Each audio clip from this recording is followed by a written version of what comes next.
going to try to move through those four as soon as we can so we can get to an action item before we lose quorum. Yes, and I'll be real quick. Mr. Mason, your opinion. When firefighters retire from the city of Houston, they can have their unused leave time paid in the form of a lump sum. Now the new agreement states that unused leave time will go into a drop program, a deferred retirement. We've heard Councilmember Costello talk about the guaranteed rate of return of 5%, 10%. So when you allow lump sum payments to migrate into a deferred retirement plan, what does that do to the liability? Okay, right now it's paid directly to the individual leaving, in which case liability goes away with the payment. Under this agreement, the liability would stay. It would be transferred on the city books to the pension books, which eventually is a city liability. Right. Correct. So now the actuaries say that that's kind of a wash.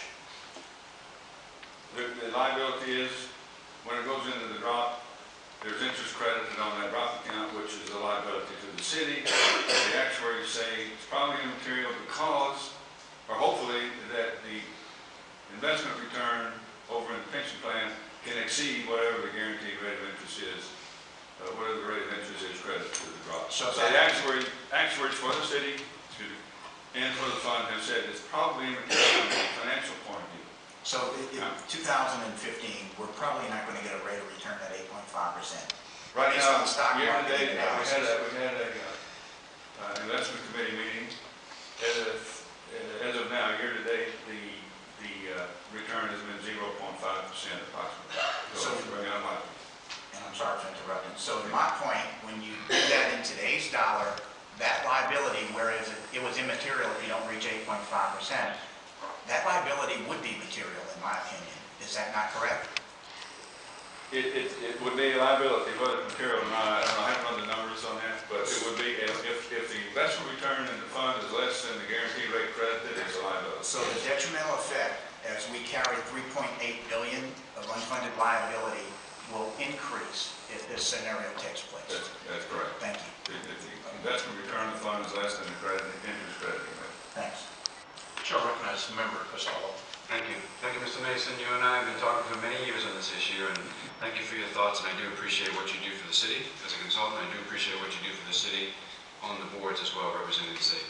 And there's something that you said that I find unique that really most people don't pay much attention to, is the assumptions that are being made by the actuarials.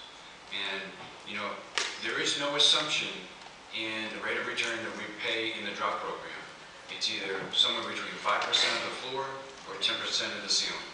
And as you said, the assumption is that the rate of return on the investments is going to exceed the 10%, and it'll get less, it'll get 10%. And you just said just now that the current activity is at just above zero. So obviously they're going to get 5%. So at the end of the day, I think long term, we're going to have a problem in terms of that particular part of the agreement. Well, the interest crediting rate is not based on 1 year. Right, it's a 5-year. I understand that. It's a rolling average. Yeah. And it's for smoothing purposes. But also at the end of the day, do you not agree, as a fiduciary responsibility as a board member to that particular board, that you're accepting lower payments from the city, knowing full well that I'm going to have to reimburse that program after 3 years? So it's not really a benefit at all. It's actually, we're paying you back as a liability with interest. Is that correct? Yeah, I think I tried to make that point. As a trustee with prudent fiduciary responsibilities, I could not support the change at the lower city contributions for a period of time. Okay. Were you present at the board meeting when they voted this particular agreement?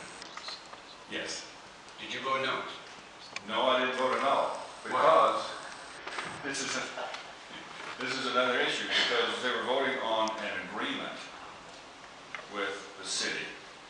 And my reading of the statute, we don't have meet and confer. I think it was outside the scope of our authority as a board to enter into any agreement. So, I mean, I abstain.